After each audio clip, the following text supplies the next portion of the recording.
Hello views, welcome back to name English club. आज हम discuss करेंगे poem number 7, first year English, times. ये लिखी किसी से भी नहीं गई, लेकिन किसी ने तो इसको लिखा होगा, लेकिन राइटर का नेम यहाँ पर नहीं मेंशन। अब क्यों नहीं मेंशन? क्योंकि जो बुक थी बाइबल, इंजील मुकद्दस जिसको कहा जाता है, ये उसके ओल्ड टेस्टामेंट भी थे और न्यू टेस्टामेंट भी थे। लेकिन ये बाइबल में उनके एक चैप्टर्स हैं, उसके एक चैप्टर का नेम है एक्लीसियास्टिस। एक्लेसियास्टिक भी कहा जा सकता है, लेकिन it will be more authentic if you are going to pronounce like Ecclesiastes. ये उस चैप्टर में से चंद वर्सेस ली गई हैं जो कि बताती हैं इम्पॉर्टेंस ऑफ टाइम, वक्त की क्या कदर होती है।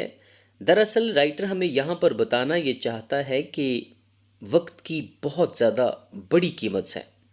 हर चीज़ वक्त पर होती है, कोई भी काम है वो वक्त से पहले नहीं हो सकता और वक्त के बाद में भी नहीं हो सकता। यानी कि यहाँ पर इम्पोर्टेंस बताता है टाइम की। तो टाइम ना वेस्ट करते हुए हम चलते हैं अपने टेक्स्ट की तरफ। To everything there is a season. Season से मुराद एज इंटरवल, हर चीज़ का एक वक्त होता है। And a time for every purpose, हर मकसद का एक वक्त होता है। Purpose, um. Under the heaven, यहाँ पर हेवन जन्नत नहीं, फलक है, आसमान है, स्काई जिसको कहा जाता है। साथ साथ मैं सिनोनिम भी बताता जाऊंगा। And a time for every purpose under the haven, और इस आसमान के नीचे हर मकसद का एक वक्त है।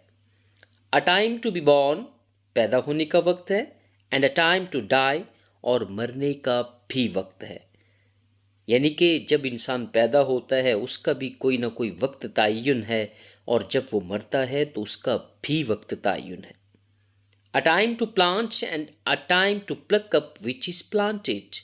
A time to plant, grow करने का, काश्तकारी करने का, उगाने का भी एक वक्त होता है।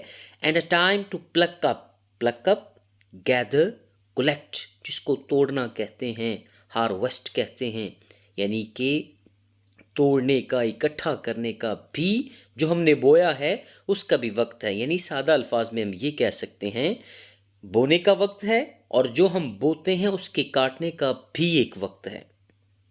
A time to break down, तोड़ने का, कट करने का भी वक्त है। And a time to build up, construct करने का, बिल्डअप, कंस्ट्रक्ट, और जोड़ने का, मेक का, बनाने का भी एक वक्त है। A time to break down and a time to build up, तोड़ने का भी वक्त है और जोड़ने का भी एक वक्त है। A time to weep, weep cry, रोना, रोने का भी एक वक्त है। And a time to dance, और dance, happy, joy. A time to weep and a time to dance, रोने का भी एक वक्त है और खुश होने का भी एक वक्त है। यानी कि इसमें हमें वो बताता है कि हर चीज़ जो हम बोते हैं, जो काटते हैं, जब रोते हैं, या कोई पैदा होता है या मरता है, हर काम एक वक्त पर होता है। ना ही वो वक्त से पहले हो सकता है और ना ही वो वक्त के बाद हो जाता है। लेकिन क्या कह सकते हैं कि हर चीज़ एक सिस्टम के अंदर है, एक शेड्यूल के अंदर है, एक स्कीम के अंदर है। ठीक है, ये ज़रूर याद रखिएगा कि वो स्कीम से, उस स्केड्यूल से, शेड्यूल से बाहर नहीं जाती। नेक्स्ट लाइन है a time to cast away stone, cast away, throw, फेंकना, पत्थर फेंकने का भी एक वक्त है। And a time to gather stones together, और पत्थरों को इकट्ठा करने का भी एक वक्त है। A time to embrace, embrace, hug करना, मीट, मिलना, मिलने का भी एक वक्त है। And a time to refrain from embracing, refrain, avoid, और मिलने से बचने का भी एक वक्त है। अ टाइम टू सीक, हासिल करना, परसीव करना, उसका भी एक वक्त है। एंड टाइम टू लूज, और खोने का भी एक वक्त है।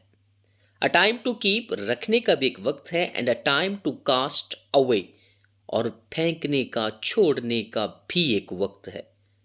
क्या कहता है? कहता है time to cast away stones and a time to gather stones together, a time to embrace and a time to refrain away from embracing, a time to seek and a time to lose, a time to keep and a time to cast away. क्या बताना चाहता है? कहता है पत्थरों को फेंकना उसका भी एक वक्त है, इकट्ठा करना उसका भी एक वक्त है, किसी से मुलाकात करना उसका भी एक वक्त है, ये बताता है। नेक्स्ट हमारे पास लाइंस हैं, लास्ट है a time to tear. Tear क्या मतलब होता है? फाड़ने का। स्प्लिट जिसको कहा जाता है, अ टाइम टू टीयर फाड़ने का भी एक वक्त है, and a time to sew सीना, स्टिच सीने का भी एक वक्त है। A time to keep silence, silence quietness खामोशी, खामोश होने का भी एक वक्त है, and a time to speak conversate talk बोलने का भी एक वक्त है। A time to tear and a time to sew, a time to keep silence and a time to speak. असल में यहाँ पर जो लिखारी है, लिखने वाला है, हमें टाइम की अहमियत के बारे में बताता है।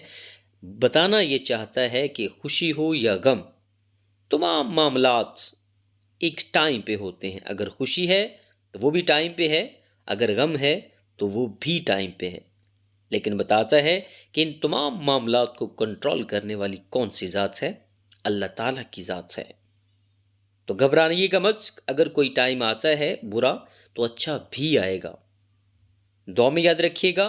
मज़ीद वीडियोस देखने के लिए नईम इंग्लिश क्लब को लाइक, शेयर और सब्सक्राइब करना मत भूलिएगा। Take care, good night, bye bye.